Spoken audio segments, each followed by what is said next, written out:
नमस्कार प्यारे बच्चों, आज हम करेंगे सूरदास जी के रचना है जो सूरदास के पद के प्रश्नोत्तर।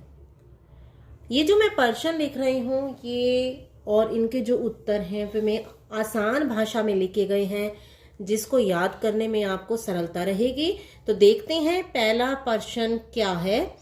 बालक श्री कृष्ण किस लोभ के कारण दूध पीने के लिए तैयार हो गए। यहाँ पर किसके लिए बताया गया है? श्री कृष्ण के लिए। कि किस लोभ का अर्थ होता है लालच। किस लालच के कारण वो दूध पीने के लिए तैयार हो गए, क्योंकि वो दूध पीना नहीं चाहते थे। तो हम इसका उत्तर जानने का प्रयास करते कि क्या कारण था जिसके कारण वे दूध पीने को तैयार हुए। तो बालक श्री कृष्ण अपनी चोटी बलराम की तरह लंबी एवं मोटी हो जाने के लोभ के कारण दूध पीने के लिए तैयार हुए। क्या था उनका लालच? क्या दिया गया था कि आपकी चोटी भी बलराम की चोटी की तरह लंबी और मोटी हो जाएगी। माता यशोदा इसी का प्रलोभन देकर उन्हें बार बार दूध पिलाती थी। माता यशोदा क्या करती थी? बार बार यही प्रलोभन यानी कि लालच देती थी और उन्हें बार बार दूध पिलाने का प्रयास करती थी। अगला जो हमारा प्रश्न है वो है श्री कृष्ण अपनी चोटी के विषय में क्या सोच रहे थे। श्री कृष्ण अपनी चोटी के बारे में क्या सोच रहे थे कि उनकी चोटी कैसी होनी चाहिए। तो देखते हैं उत्तर। श्री कृष्ण अपनी चोटी के विषय में सोच रहे थे कि उनकी चोटी भी बलराम की चोटी की तरह लंबी एवं मोटी होकर नागिन की तरह जमीन पर क्यों नहीं लौट रही। क्या सोच रहे थे कि उनकी जो चोटी है वो बलराम जो उनके भाई हैं उनकी चोटी की तरह लंबी और मोटी होकर नागिन की तरह, नागिन की उपमा दी जाती है चोटी के साथ, तो नागिन की तरह जमीन पर क्यों नहीं लौट रही है। जबकि तो मैं तो इतना दूध पीता हूँ। उनकी माँ क्या पिलाती थी उन्हें बार बार लालच देकर कि तुम्हारी चोटी भी बलराम की चोटी की तरह लंबी और मोटी हो जाएगी। तो मैं तो इतना दूध पी रहा हूँ, इसके बावजूद भी यह बढ़ नहीं रही है। बालों को कंघी करने से गूंथने के कारण यह जमीन तक क्यों नहीं चली जाती है। बार बार माँ क्या करती है? कंघी करती है और चोटी टाइट बना देती है, चाहे थोड़े से बालों उसमें टाइट चोटी बना देती है और कहती है कि इतना करने से ना, ऐसा करेंगे तो तुम्हारी जमीन पर लौटने लग जाएगी। लेकिन वो सोच रहे हैं कि जमीन पर क्यों नहीं लौट रही है मेरी चोटी। अगला जो प्रश्न है वो दूध की तुलना में श्री कृष्ण कौन से खाद्य पदार्थ को अधिक पसंद करते हैं। ये हमारा जो अगला क्वेश्चन है। देखते हैं इसका उत्तर क्या आता है। दूध की तुलना में श्री कृष्ण को माखन रोटी अधिक पसंद है। इसमें पूछा क्या? खाद्य पदार्थ मतलब खाने की वस्तु। तो इसमें बताया गया है कि माखन रोटी अधिक पसंद है। वे हमेशा माखन रोटी ही खाना चाहते थे। कौन? श्री कृष्ण जी।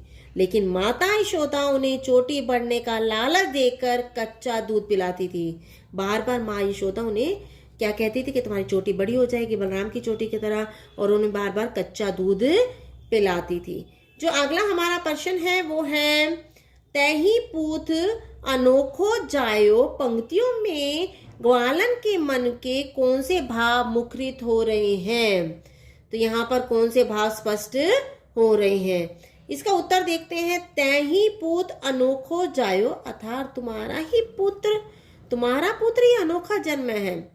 ठीक है, यानी कि तुमने ही अनोखे पुत्र को जन्म दिया है, कहकर ग्वालन माता यशोदा से श्री कृष्ण की शिकायत करते हुए उल्हाने का भाव प्रकट कर रही है, उन्हें उल्हाना दे रही है। ठीक है, उसके अनुसार समाज में और भी लड़के हैं, लेकिन वे किसी के घर में जाकर चोरियां नहीं करते फिरते। जो समाज था, ब्रज था, वहां पर और लड़के भी थे, लेकिन वो कभी ऐसा नहीं करते थे किसी के घर में जाकर चोरी करने लग जाए। और यहाँ पर ये ग्वालिन यहाँ उलाहना देने क्यों आई थी? क्योंकि श्री कृष्ण उसके घर में यानी कि उसकी रसोई में चले गए थे। उसका जो गोरस था यानी दूध मक्खन जो भी था वो सारा खा गए थे, और जो उन्हें अच्छा नहीं लगा था उन्होंने गिरा दिया। यहाँ पे अपने मित्रों को भी खिलाया था। तो इसका उल्हाना देने के लिए यहाँ कौन आई थी? ग्वालन आई थी। नेक्स्ट क्वेश्चन हमारा है मक्खन चुराते और खाते समय श्री कृष्ण थोड़ा सा माखन क्यों बिखरा देते हैं। यानी उत्तर देखते हैं। मक्खन चुराते और खाते समय श्री कृष्ण थोड़ा सा मक्खन बिखेर देते हैं। इसका कारण बाल सुलभ चेष्टा है, बच्चे की चेष्टा इच्छा है। बालक को यह नहीं पता कि उसके खाना गिर सकता है, कि जो खाना खा रहे हैं वो नीचे भी गिर सकता है। इसका अन्य कारण यह भी हो सकता है कि घर की मालकिन गोपी आ जाएगी, इसलिए वे जल्दी जल्दी क्या करते हैं, माखन खाने का प्रयास करते हैं। के बाद तथा मित्रों को बांटने के कारण भी मक्खन जमीन पर गिर जाया करता। जब वो मित्रों को, अपने दोस्तों को देते हैं किसमें से मक्खन निकाल कर, तो वो क्या हो जाता है, थोड़ा सा मक्खन देते समय जमीन पर गिर जाया करता था। अगला जो हमारा प्रश्न है, दोनों पदों में से आपको कौन सा पद अच्छा लगता है और क्यों? तो हमने इसका जवाब देना है और इसका उत्तर यह बनता है कि दोनों पदों में से मुझे दूसरा पद अच्छा लगा, क्योंकि इसमें श्री कृष्ण की शरारत का रोचक ढंग से वर्णन किया गया है कि वो किस प्रकार से ओखली पर चढ़ते हैं, किस प्रकार से खींचे को उतारते हैं और किस प्रकार से मक्खन खाते हैं। इस पद को पढ़ने से ज्ञात होता है कि किस प्रकार वे दूसरों के घरों से मक्खन चुराकर खा लेते थे, लेकिन वे इतने बड़े नहीं थे कि वे अपनी चोरी के निशान छोड़ नहीं पाए।